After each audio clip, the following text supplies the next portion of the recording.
Afternoon, everyone. Happy Monday. Start with you're all very chipper on a Monday, appropriately chipper. Let me start with some opening comments. The United States remains deeply concerned by the are incompatible with membership norms in the EU and NATO. In addition to the passage called Foreign Influence Law, we have also violently cracked down on Georgian citizens who protested that law. Today, the United States is imposing sanctions on 2 Georgian government officials and 2 leaders of a violent extremist group, as well as imposing visa restrictions on more than 60 Georgian individuals for their involvement in human rights abuses, corrupt practices, or other anti-democratic actions. These actions come as a result of our ongoing comprehensive review of all bilateral cooperation in Georgia due to persistent anti-democratic actions, as well as false statements by senior Georgian government leaders that are contrary to the spirit of our decades-long relationship with the government of Georgia. The Georgian government can recommit to its Euro-Atlantic trajectory by conducting free and fair elections, withdrawing and repealing anti-democratic legislation, and demonstrating significant and measurable progress on outstanding EU accession reform recommendations. The United States has been the biggest supporter of Georgia's economic and democratic development for the past 32 years.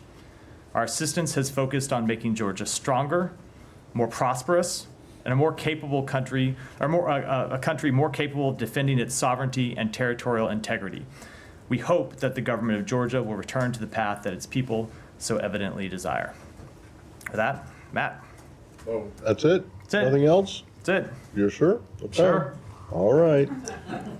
If I change my mind, I have the podium for I don't know, however much longer I stay up Okay, here. before we move on to the Middle East and Ukraine, can I just ask you, is there any more, any detail you can provide about the release from China of this American citizen pastor? David Lin, no. Only that we welcome David Lin's release from prison in the People's Republic of China. He has returned to the United States and reunited with his family for the first time in nearly 20 years. Okay, but that's not saying a whole lot. I mean, this is obvious. Every time the secretary or anyone else goes to China, they've raised the cases of detained Americans there. Can you say whether you think that his release was the result of those interventions? I'm not going to. What I will say is that you're right, Matt.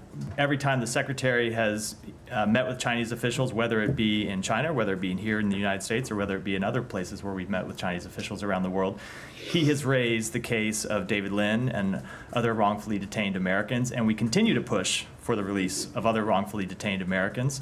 When it comes to David Lin, we are glad to see his release. We welcome it, and we'll continue to push for the release of other Americans. Yeah, I'm just trying to get it. I mean, did the Chinese just do this out of thin air, or was it something that you've been, It's something that we have been working on for some time. I think I'll leave it at that.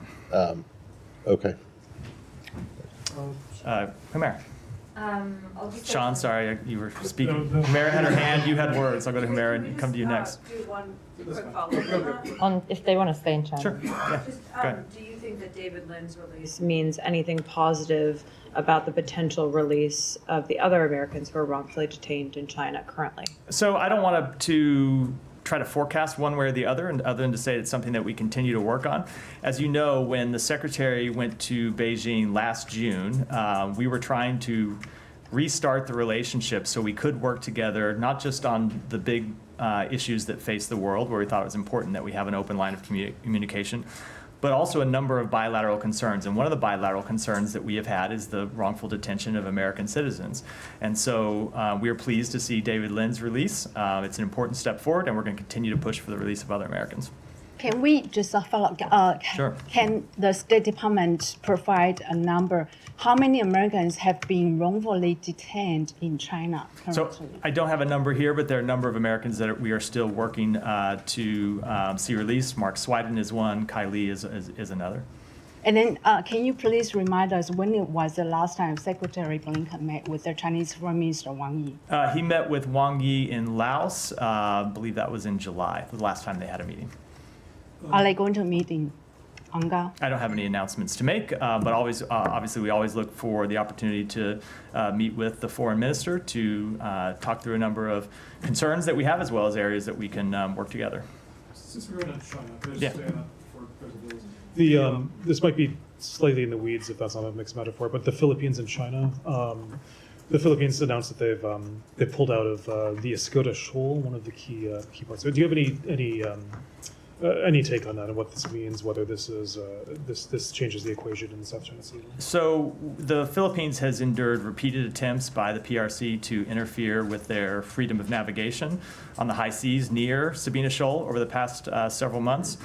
There's no legal basis for the PRC's maritime claims in the South China Sea, and the dangerous ways in which it attempts to enforce those claims put Filipino lives and livelihood at risk. So it is up to the Philippines to decide how they operate their vessels in areas where it enjoys the freedom of navigation in the high seas under international law.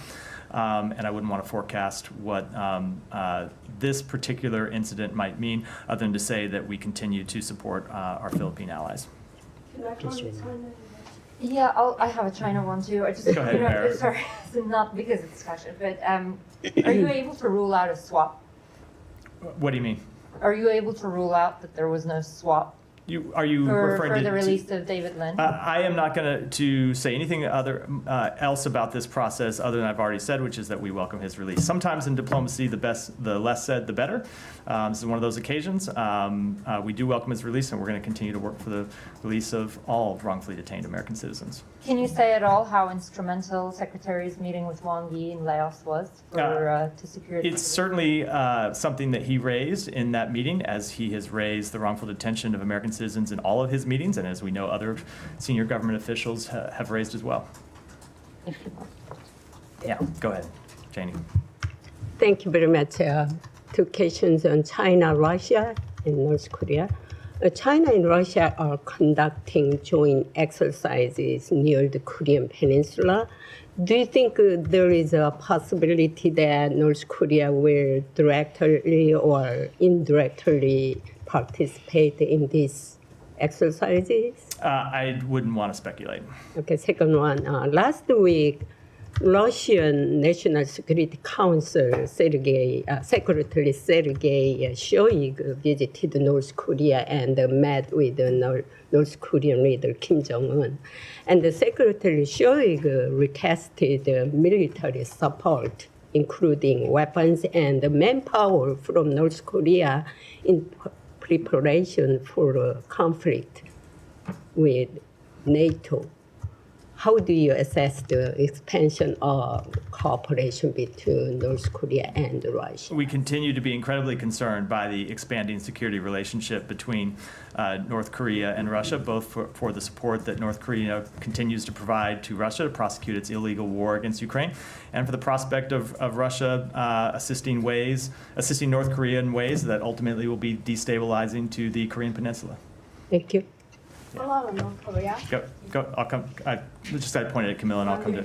Okay. Yeah. Go ahead then, Nike. Yeah, can you please comment on the Sweden's recent resumption of diplomatic operations in North Korea?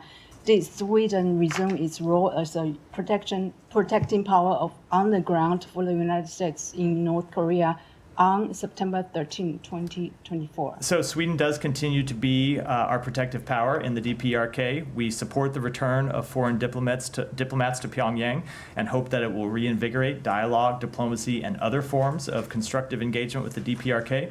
We also hope that the DPRK will open its borders to international humanitarian workers whose aid efforts have been hindered by the DPRK's border closures. Can you please also recap the requirements for American citizens who need to travel to North Korea? Well, I would say generally speaking, North Korea is a level 4 country, and our advice to all Americans is not to travel to North Korea. Well, it's also illegal to use a U.S. passport to get, unless it's been specially validated. Unless it has been specially validated, correct. All right. Right. Actually, I said Camilla next, so you guys work it out amongst yourselves, yeah. Already done. Matt, can you give us a sense of where we are on the ceasefire talks? You guys had said about maybe a week or 10 days ago that you were a few days away from presenting a revised final, whatever, proposal. which hasn't come through? What's holding it up? We continue to engage with our partners in the region, most specifically with Egypt and Qatar, about what that proposal will contain, and making sure, or trying to see that it's a proposal that can get the parties to an ultimate agreement. Don't have a timetable for you other than to say that we are working expeditiously to try to develop that proposal, try to find something that would bring both the parties to say yes and to formally submit it, but like I said, I don't have any updates on timing. It's been out there that the main sticking points are Philadelphia corridor and hostages, prisoners. Would you say those are still the main sticking points that's holding it up? Correct. I promise you. Camilla will go next. Thank you. So opposition leader Yair Lapid was just here meeting with the secretary. Do you have any readout from that meeting? I don't. I haven't spoken to the secretary since the meeting. I'll be happy to cover it in the briefing tomorrow. Okay. And also Israeli Defense Minister Yoav Gallant reportedly during his meeting with Amos Hochstein, he said the only way left to return the Israeli residents to the north to their homes is via military action. Do you have any comment on that? That sounds like things are not going well with diplomacy. So I'm not going to comment about what took place in a private meeting, certainly one that took place between a White House official, not a State Department official, and a member of the Israeli government. But we have long made clear that we believe a diplomatic solution is the correct way, the only way to bring calm to the north of Israel and allow Israeli citizens to return to their homes. There are tens of thousands of Israelis who have been away from their homes for almost a year now, and certainly an expansion of the current conflict in the north is not something that would get them back to their homes in the near future at all. So we'll continue to push for a diplomatic resolution. And in our conversations with Israeli officials, they have always made clear, I think you've heard them say publicly on a number of occasions, that they would ultimately prefer a diplomatic resolution. Can I follow up on that? Yeah. What's the current situation now on the northern? Is it the risk is higher? What's your assessment, the U.S. assessment to that? So we continue to see strikes back and forth across the border, as you know, because you see them publicly. Both Israel targeting Hezbollah militants and Hezbollah facilities and Hezbollah infrastructure, as well as Hezbollah launching rockets and drones across the border. So that's something that has obviously was taking place before October 7th, but has really continued at an elevated pace since October 7th. And the point we have continued to make to Israel and other parties in the region is that ultimately this is something that needs to be resolved diplomatically. And I think the issues here are well known. It's very tough to achieve a diplomatic resolution to the conflict across the blue line as long as there is ongoing conflict in Gaza. And so that's not the chief reason, but one of the primary reasons why we continue to push to get a ceasefire in Gaza, because of the possibility we believe it would unlock for calm in the north. Not only Gallant, also Netanyahu said that today he told the U.S. envoy that Israel will do what's necessary to ensure its security and safely return the northern residents to their homes. In case Israel decides to enter into war with Hezbollah, what would be your position? So I'm not going to deal with hypotheticals, but certainly we believe that the best way to ensure that Israeli citizens can safely return to their homes in the north is a diplomatic resolution. In the same way we believe a diplomatic resolution is the best way to ensure that the tens of thousands of Lebanese who have been displaced from their homes in southern Lebanon can return home as well. Are there red lines? I'm just not going to. I'm not going to speculate at all about how this may unfold, other than to say we continue to push for a diplomatic resolution, and we do fundamentally believe it's in the interests of all the parties. Saeed. Thank you, Matt. But to follow up on this question, basically Hezbollah said that the best way to have the people return is basically to achieve a ceasefire in Gaza. I think they stated that time and time again. So. I mean, that's a caveat there. So, going back to what you said to Humaira on the talks, where they are. Now, it is said that this week you're going to submit a new proposal. Can you update us on this thing? I don't have any update from the answer I gave to Humera Okay. 5 minutes ago, 6 minutes ago, which is something that Okay, we are working on. But we are looking at a new proposal sometime. Yeah, we are working to submit a new proposal that we, along with Egypt and Qatar, that hopefully would get us to the finish line. A couple more questions. Reports say that the medicines in Gaza are just totally empty. I mean, the stocks of medicines in Gaza are totally empty, and the situation is very dire. Can you update us on your effort, in terms of whether it's humanitarian aid or medicines and so on? I mean, especially since the dismantlement or the removal of the pier. Yeah, we continue to work to get medical supplies into Gaza. We know there's a severe shortage of medical supplies there. It's something that our special envoy for humanitarian issues, Lise Grande, works on. And it's kind of, I'll say we work on that with our international partners, chiefly with humanitarian groups. And if you look at the success that we had in the last few weeks with unlocking a polio vaccination campaign that has now completed the first round of vaccinations for, I think, 90% of Gazan children, and is moving into the second phase of inoculations. That is the type of work that we're trying to do with all sorts of medical supplies to make sure that not just food and not just water, which is what people typically focus on. We talk about humanitarian assistance, but also medical supplies are making it into Gaza to get in the hands of doctors and other health care professionals who need to provide them to their patients. And you think that Israel is doing all it can do to allow supplies in? I think there are certainly a number of issues that we work through all the time, logistical issues, bureaucratic issues, and what we work on is trying to unlock those issues wherever they arise, whether they be with the government of Israel, whether they be with the various UN agencies that are operating inside Gaza to try to make sure that medicine as well as food and water can get to where it actually needs to go. Matt, I mean, in the last couple of days or 3 days, the Israelis killed 88 Palestinians in Gaza. I mean, it seems that they have exhausted all targets to achieve their goals. What are their goals at this stage? Is it just a killing enterprise, just going after the tents and killing people in tents and so on? And they always say there's a Hamas operative and so on. We never really know the fact. But is it worth it to keep killing these innocent people, to go after maybe one Hamas fighter? Let me make clear what we want to see. We want to see a ceasefire. We want to see a ceasefire that brings an end to the suffering of the Palestinian people in Gaza. I will let the government of Israel speak to what their military goals are, but we have been quite clear that we think the path forward is to get a ceasefire that brings the hostages home, that stops the daily death and destruction in Gaza, that allows humanitarian assistance to move in a much improved manner, and that ultimately unlocks the possibility of lasting calm. And a couple more on the settlements. Israel is building a settlement on a historic site as designated by UNESCO.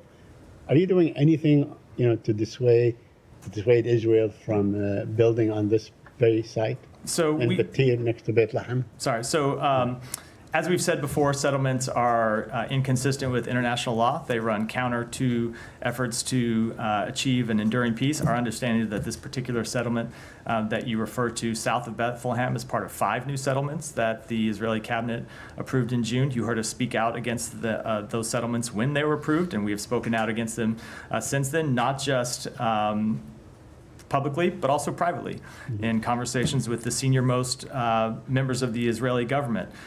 Ultimately, we think that the settlement program doesn't just harm the Palestinian people, but it hurts Israel's peace. It hurts Israel's long-term security, and that's what we'll continue to impress upon the government of Israel. And finally, last week when the Israelis raided the Jenin camp, right outside the camp, there's a Hamdan family in a small apartment. They always take their apartment to be a sniping post and so on. They ruined the apartment and so on. They destroyed everything, but they also stole Ashraf Hamdan, who's 13 years old. They stole his PlayStation. You believe that the Israeli army should either give him back his PlayStation or compensate him for that. The last I looked, it was like $207. So I'm unfamiliar with the facts of this case. So I don't want to speak to a specific incident in which I'm unfamiliar. But no, obviously, a child's PlayStation in any event should not be taken away from them in the first place, and if so, should be returned. So they should either Again, give I'm it not- back to him or compensate. So I'm just telling you, I can't speak to the facts of this case. I've only heard what you've presented to me. But just as a general rule, of course, children's toys should not be taken from them, and if they are taken, they should be returned. I think that's a pretty safe principle. Yeah. Can I just ask about the West Bank? Just go back to the killing of American Turkish citizen Ayşenur Egi from last week, because the secretary commented on it while he was traveling. I just want to clarify a couple of things. So the IDF said effectively that it was an accident, but then we had reporting, namely Washington Post, saying the shots were taken after the peak of the protest. So there are discrepancies suggesting that perhaps it may not be an accident. What is the U.S. assessment on how she was killed? So we are going to await the full criminal investigation that the government of Israel has launched before we make any determinations. Obviously, we are reading very closely the eyewitness accounts, and there have been numerous eyewitness accounts of what happened. You heard the secretary speak to those eyewitness accounts when he made his comments in London last week. Whether the eyewitness accounts are true, whether the accounts that the Israeli government made public are true, ultimately, this is a death that never should have happened. It's a killing that never should have happened. And it's why the secretary made clear that the Israeli security forces' rules of engagement need to be changed. So you don't continue to see the killing of unarmed civilians who are doing nothing more than showing up at a peaceful protest. Right. A couple of things there. When do you anticipate this criminal investigation to conclude? I don't have a timetable. I would refer to the government of Israel to speak to. It's ultimately their investigation. Right. But what we have said to them is that we want the investigation to be prompt, we want it to be thorough, and we want it to be transparent. And is U.S. considering to launch its own investigation, given she's a U.S. citizen? We're going to await the outcome of this investigation before we make any further determinations. Okay. And has there been any communication with your Israeli counterparts or IDF since Secretary called for a change in their rules of engagement? Have they assured you that they will take it seriously and they will make changes? There have been ongoing communications about this. The same concerns that the Secretary raised publicly, we have raised privately to them. Those conversations are ongoing, and I don't want to speak to them in any detail at this point. And just why isn't the U.S. committing to an independent investigation, given that she was a U.S. citizen? We want to see a transparent investigation, and if accountability is appropriate, we want to see accountability. I think before calling on any further steps, it's appropriate to let the first investigation play out. Now, if the first investigation plays out and we are briefed on the results and we are briefed on the process and we are briefed on the underlying facts and we're not satisfied, we will of course look at whether any other measures are appropriate, but we think it's appropriate in this instance to wait to let that first investigation play out before we go to any other steps. Okay, one final thing. When you say you guys want this criminal investigation to be conducted promptly, this is the case of a U.S. citizen for sure, but we have had similar back and forth about a number of other incidents where there was civilian harm, and then they disappear from the headlines. And we don't know what kind of action, if any, or accountability measures have been taken. So I'm wondering, has the United States set a timetable for when it expects Israel to conclude that? Like, what do you mean by prompt? Do you need an answer from them in a couple of weeks, or is it going to be 2 months? We mean as soon as possible. I cannot give you a timetable, and I think you'll know from covering investigative agencies. Investigative agencies always, and I used to work at one and be the spokesperson for one, always have a hard time giving you a timetable for any investigation because you don't know what you're going to find when you start investigating things and how long it's going to take. But we want it to happen as soon as possible, and we want it to be thorough, and we want the results to be transparent. Okay, final thing. Can the U.S. commit to seeking accountability for its own citizen on this case? So it depends what you mean by accountability, right? If there is, if the investigation shows that someone acted inappropriately, in violation of the law, in violation of the rules of engagement, in violation of IDF code of conduct, yes, of course we want accountability. But we also want a change that will prevent this kind of thing happening again. So you have long-term accountability to ensure that American citizens and others, Palestinians, citizens of other countries, aren't killed just for showing up at a peaceful protest.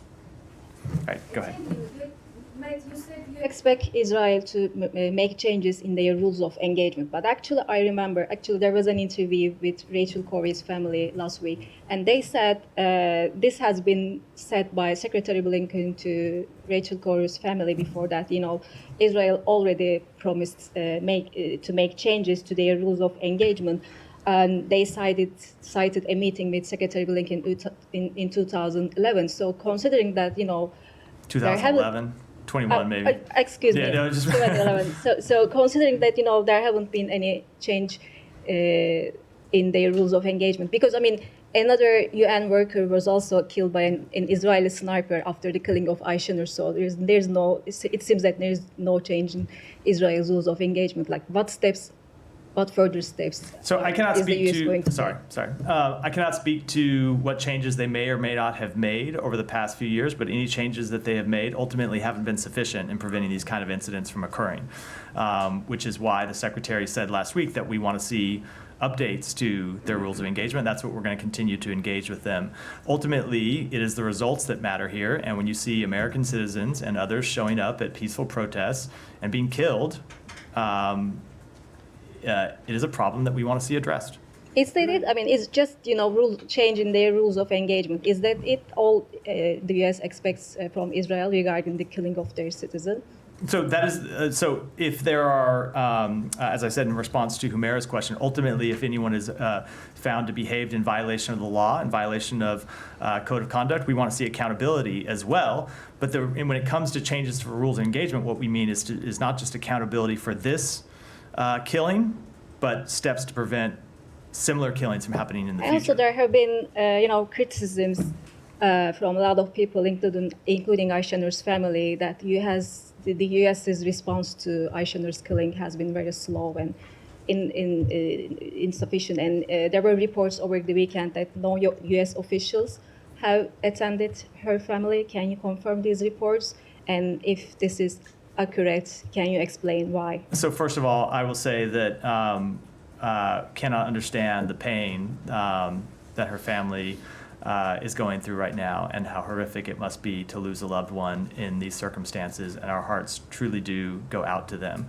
I want to be respectful of their privacy in this situation. We have been in communication with her family on a number of occasions over the past week or so, and I think it's appropriate for us to keep those communications private. So you can't tell us whether or not any U.S. officials have attended? We have been in communication with her family, and as I said, I think I'll keep those communications private. Yeah. On this, when Rachel Corrie was killed, in March 2003, the Israelis came back in 2012. Then, when Shirin Abu Akleh was killed, in May, and then they came back on July 4th, and they said it was unintentional. And this time around, the Israelis are saying that, it was a bullet that ricocheted and so on, which seems to, be accepted in fact, the president. Right? So, is the case closed as far as the U.S. government is concerned? It is very much not closed, and I think if you listen to the comments from the Secretary and other U.S. government officials last week, what we said is, even accepting the announced results of the preliminary investigation, even if you accept that as fact for what happened, it still shows that this is a killing that never should have happened. And that's why we want to see changes in Israel's rules of engagement to prevent such killings from happening again in the future. Thank you. Yeah, Alex, go ahead. I'll come to you next. From your opening statement, you said that these actions on Georgia come as a result of our ongoing comprehensive review of the bilateral relationship. Since you haven't finalized your review yet, does that mean that today's sanctions are just a second tranche of multi-layer measures that you are going to take? So I don't know if I would say second, because there are a few different ways to look at this. You saw us impose, when we announced the review in the first place, you saw us impose visa restrictions on a number of Georgian government officials for their anti-democratic actions. And you also saw us announce that we would review our security funding. And subsequent to that, we've announced that we have, not security funding, our overall funding to the government of Georgia. And subsequent to that, you have seen us announce that we have suspended $95 million in funding to the government of Georgia and the review about other U.S. government funding is ongoing. In terms of visa restrictions, you made it clear that you will not name the name. I get that. Correct. But given the disinformation campaign that the government in Georgia has been launching, to dismiss your, sanctions, previous sanctions, wouldn't that be much more effective to point fingers at the violators? Well, naming them? yeah, Alex, you are welcome to go to the United States Congress and ask the lobby to them to change the law to allow us to name the people on whom we've opposed visa restrictions. But until that law is changed, we're unable to do so. But let me try. So if you want to make the effective case, you're barking up the wrong tree. No offense. That's fair. But let me try differently. You sanctioned last time 20 plus assuming MPs, and this time you're stuck with 60 assuming MPs. Some 80 plus pro-Russian MPs voted for a Russian law. Is it fair to expect that all of those MPs are now banned from entering the US? I'm not going to preview any actions at all other than to say that our review, both of potential other accountability actions and other tranches of funding, remains ongoing. Let me also get your reaction to their latest campaign. Georgian Dream's government is trying to convince the world that it was Georgia, backed by the US, that started a war with Russia in 2008, not the other way around. Can you put that in the context? What's your take on? Yeah, I saw the comments. I would just say simply, I don't think Georgia needs to apologize for having been invaded by Russia any more than Georgia needs to apologize for the fact that Russia continues to illegally occupy 20% of Georgian territory. It is Russia that has been the aggressor in invading Georgia and continuing to illegally occupy Georgia, as Russia has been the aggressor with other countries in the region, of course, Ukraine being a very prominent example of that. Matt, if I were to call to Aliyev today, the secretary also spoke with Armenia's prime minister last week. Is he hoping to put together another meeting in New York? So I don't have any announcements to make. Obviously, we always look for opportunities to convene the foreign ministers of Armenia and Azerbaijan. We continue to support the efforts of both countries to reach a durable and dignified peace agreement. They have made significant progress towards finalizing a peace agreement, and we're committed to supporting them in any way that we can, including convening a meeting if that's helpful. I have one more, if I may. Today, you guys joined a statement with other countries. In terms of 2 years after Masa Amini's death, you guys have a law to impose sanctions, and other countries have done so. Why not using this momentum to announce the sanctions today? We have announced over sanctions on, I think it's over 500 Iranian entities and individuals since the outset of this administration. You've seen us in just the last few weeks announce additional sanctions on Iranian entities and individuals. Some of those sanctions have been for human rights abuses, repeated human rights abuses. And I think you've seen a pretty consistent pattern that shows our record here, but I don't want to preview any upcoming actions. But you are behind in terms of implementation of Masa Act. The congressional report hasn't been filed yet, as far as I understand. We continue to work on that report, and when it comes to other actions, stay tuned. Frank, go ahead. Thank you, Matt. The White House has not contacted Aysenur Agi's family 10 days out from her killing. Eyewitnesses themselves tell us that they actually haven't been reached out to for any Israeli-led investigation. Our colleagues at the Washington Post, of course, as you might have seen, reported footage and testimony that seemed to reveal that the Israeli military misled the U.S. and the world in its initial findings of how and when Aysenur was shot.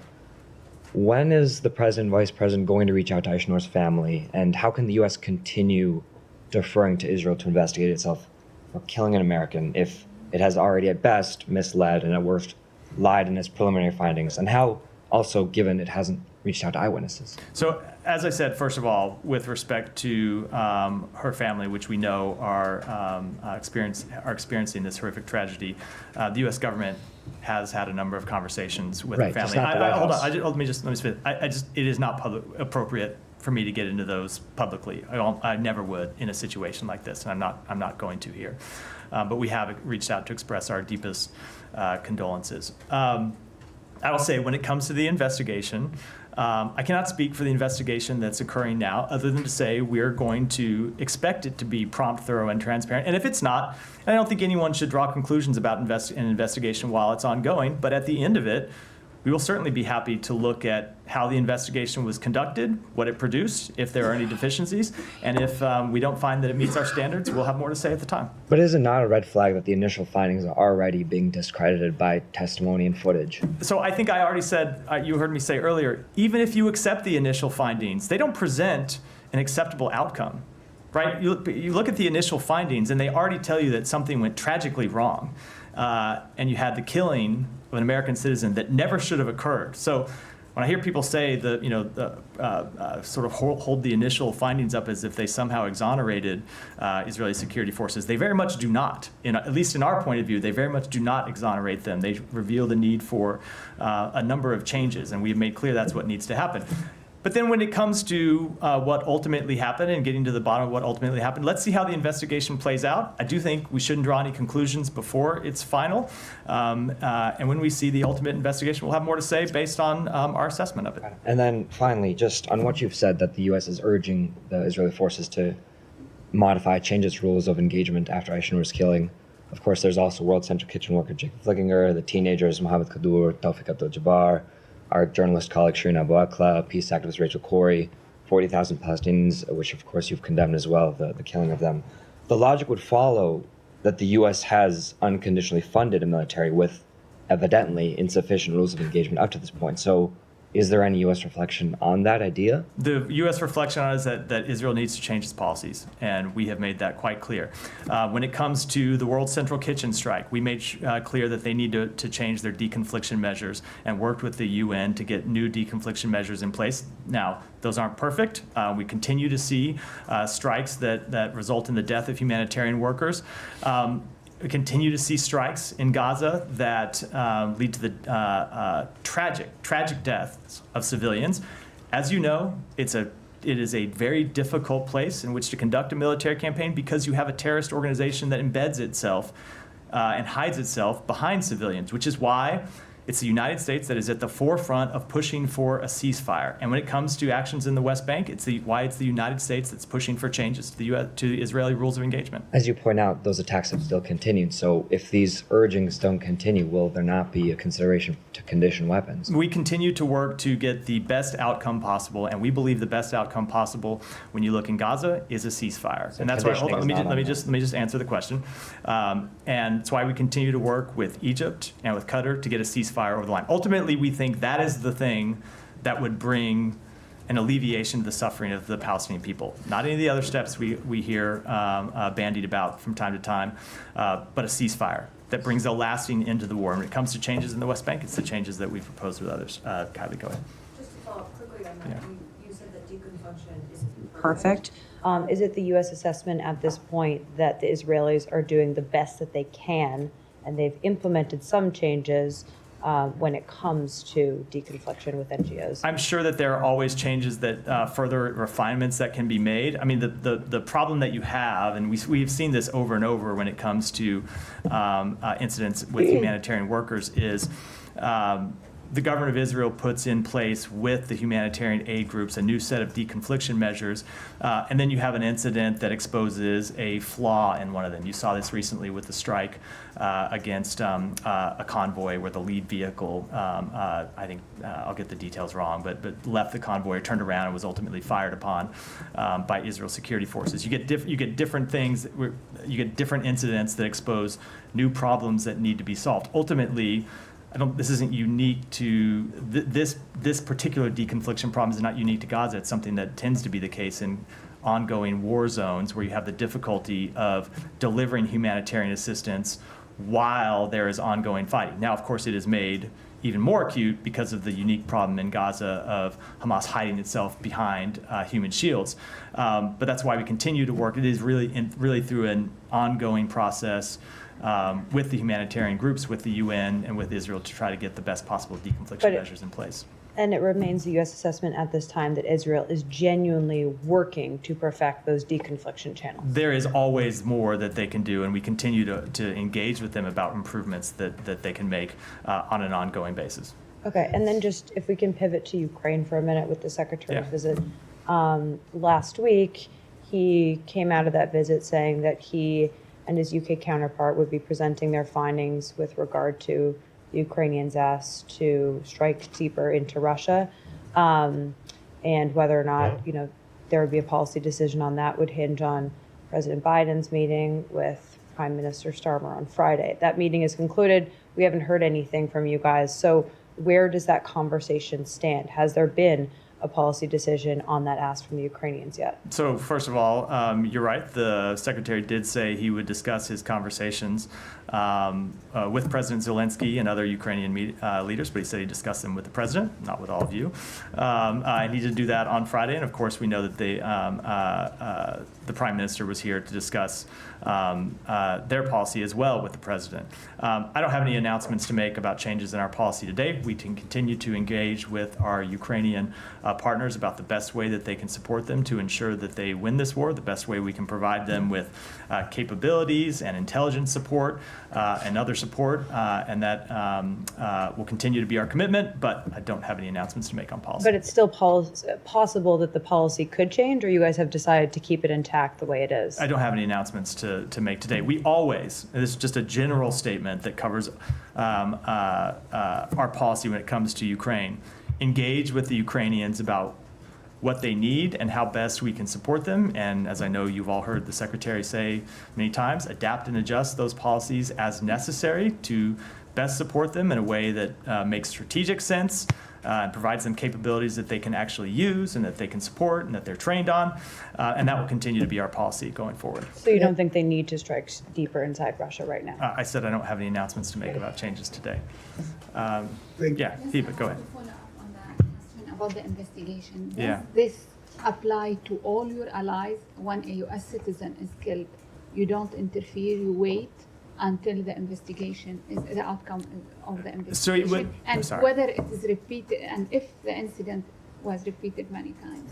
So I'm not going to deal with a hypothetical about going forward, but it would always depend on the circumstance. If we saw an ally that was conducting an investigation, or in this case, bless you, conducted an initial investigation, briefed us on the results, and said they were conducting a full investigation, we would certainly take that into consideration in what steps we might take.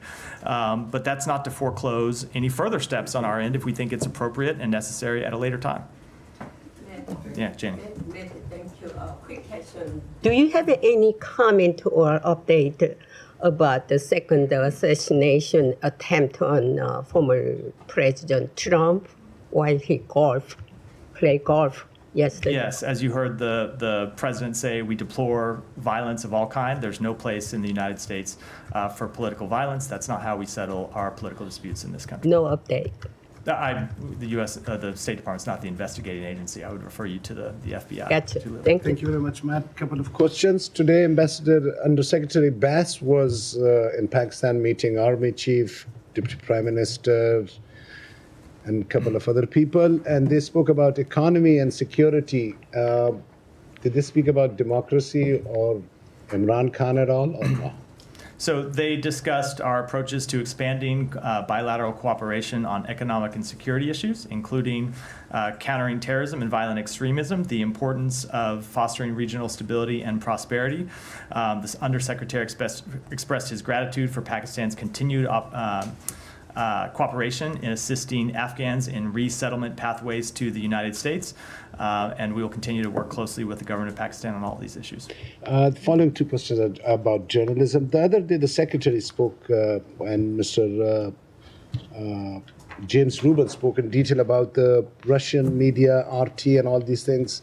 Now, don't you think that China, because last year, from what I remember, Mr. Rubin saying was that China is the one that spends the most money in propaganda, in fake news.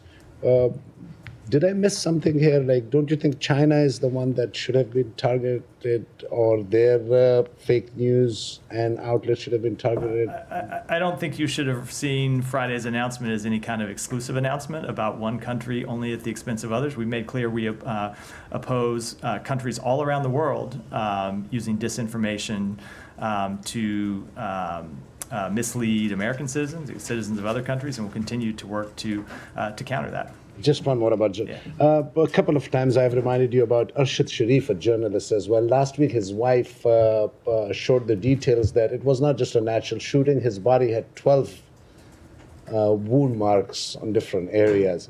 This is the podium where people raise the issues of those journalists who are either swallowed by these hyenas for their political gains, or different establishments uses their lives and plays with them. We come to you to ask for their support. Anything you can say further about this journalist and his investigation the U.S. could do? I don't have any assessment with this particular case. Obviously, we support the free exercise of journalism all around the world, Michelle. Thank you so much, Matt. Yeah, thank you, Matt. Why did the U.S. move or decide to move forward with all the U.S. aid to Egypt without the restrictions that it applied in the past for human rights concerns? So when we look at the foreign military financing that the United States provides to the government of Egypt, we assess it under a number of different factors. Egypt has played an important role over the past year in helping try to get to further regional stability. We've seen them play a really critical role in trying to get a ceasefire across the line in Gaza. We've also seen some improvements in the human rights situation in Egypt when it comes to the introduction of a bill regarding pre-trial detention, when it comes to the release of some political prisoners. We do need to see further advancements on human rights, and that's what we're going to continue to push with the government of Egypt. But those are the factors that we took into consideration when we made this decision. And one on Iraq, do you have any updates on the U.S. military withdrawal from there? From Iraq, you said? Yes. I don't. We've held a number of discussions with the government of Iraq this year on the future of our forces there, including when the Prime Minister was in Washington and met with the President in April. We have made clear with them that we will take into effect that we would review with the government of Iraq a number of factors to determine when and how the mission of the global coalition in Iraq would end and transition in an orderly manner to an ongoing bilateral security partnership in accordance with Iraq's constitution and the U.S.-Iraq Strategic Framework Agreement. And those discussions are ongoing. Follow up on that. Yeah, go ahead, and then I'll come to Sean.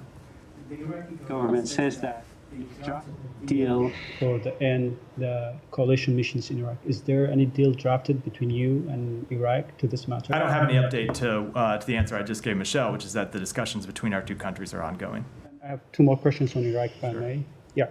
Then there are reports that telling that Iraqi government officials allowed both Hamas and Houthis to open their offices in Baghdad, while you are requesting Iraq to rein the Iranian-backed groups in Iraq. We see that they are allowing other groups like Houthis to open their offices in Baghdad and establishing their permanent presence in Baghdad. Do you have any reaction to this? Yeah, let me be very clear. Hamas and the Houthis are terrorist organizations, and Hamas and the Houthis being allowed to operate in Iraq only risks increasing the number of armed groups that have an interest in using violence to undermine the government of Iraq's goals for stability, sovereignty, and economic growth. We support a stable and secure Iraq. The presence of these groups in Iraq risks bringing Iraq into deeper regional conflicts, and we have shared these concerns directly with the government of Iraq. And last week, Iranian-backed group has attacked U.S. diplomat facilities in Baghdad, in which the embassy in Baghdad said in a statement, these groups are operating freely in Baghdad. So it's been multiple times you have requested Iraq to make these groups responsible for their acts. So why the Iraqi government is not doing this? Do you think that they are capable but not doing it, or they are incapable to do this? I'm not going to speak to the Iraqi government's actions other than to say that we do expect them to hold accountable anyone who takes that action against U.S. personnel, U.S. forces in the region. Let me go to the back and then I'll finish through Sean. Go ahead. I wanted to ask you if you could give us an update on the detention of American citizens in Venezuela, and also if the government is engaged in any type of talks to work for their release. So we can confirm the detention of one U.S. military member in Venezuela, and then of course we've seen the reports of 2 additional U.S. citizens detained in Venezuela. we are seeking additional information and monitoring the situation, and I don't have any further comment at this time. You cannot confirm the reports on the 2 additional citizens.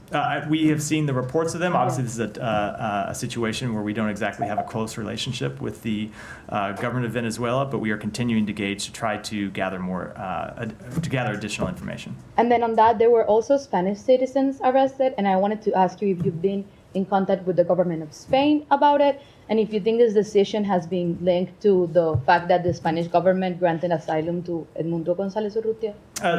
I can't speak to any direct conversations between the U.S. government and Spain. It's not to say that they haven't been happening. I would suspect they are. I'm just not aware of them, and so I can't speak to them. But I would just say we have seen, and I wouldn't speculate as to why Venezuela is taking these actions, other than we have seen them make a number of false claims over the past few days about the reason for their detention, and I think I'll leave it at that. So, and sorry, just going back, the U.S. is not doing anything to kind of get these people released from Venezuela? No, that is not what I said. There are privacy considerations that we have to respect when it comes to individuals. I think the other people in the briefing room have gotten tired of hearing me say it over time, but in a number of cases when we don't have a privacy release, it's difficult for us to talk about the details of an underlying case, and that's the situation here. Okay, thank you. What is the U.S. position in Israel's insistence to remain in control of the Philadelphia corridor, which is fundamental point in the negotiations? This is something that we have spoken to a number of times. Obviously, Israel does have very real security concerns, and we think that those security concerns can be addressed. We think that they are addressed in the ceasefire proposal that the president laid out on May 31st, as well as the bridging proposal that we put forward in recent weeks, and we're continuing to try to work through how to implement that ceasefire in a way that would ensure Israel's security as well as alleviate the suffering of the Palestinian people. What's happened for the port, the temporary port, it was built exclusively to provide humanitarian aid and food for the people in Gaza. We don't hear anything about it. Is food and humanitarian aid used as a tool to pressure on Hamas? So I can't speak to why you don't hear anything about it. I can never speak to coverage decisions made by the press. I can tell you we continue to work on it. It continues to be something that we are incredibly focused on, trying to get humanitarian assistance in. We are seeing food and water and medicine, but ultimately, 11 months into this conflict, you have to step back and draw the conclusion that the way to get the massive amount of humanitarian assistance that we need to get in is through a ceasefire that would make it easier to get humanitarian assistance in and make it easier for it to move around and get delivered to the people who need it. All right, Sean, then we'll wrap for today. Can I just follow up? Assistant Secretary Liu, I believe, is in Bangladesh, is or was. Do you have any readouts of his meetings? And more broadly speaking, in terms of the interim government, with dealing with Mohammed Yunus, and how does the U.S. assess where Bangladesh is going? And also, I believe there's an announcement of U.S. aid assistance there. What's the goal of that? Yeah, so the Assistant Secretary Liu has been in Dhaka. He met with key advisors to the Bangladeshi interim government to discuss how the United States can support Bangladesh's economic growth, financial stability, and governance and development needs. While he was there, along with representatives from USAID, we signed with the Bangladeshi interim government a development agreement worth over $200 million in interim assistance, which will support governance, expanding trade, and creating greater opportunities for the Bangladeshi people to build a brighter and more prosperous future. I have a follow-up on that. Sean, you finish with the floor? Please. Yeah, go ahead. Thanks, We'll wrap there. Thank you, Matthew. You have the present context in Bangladesh already. I got one.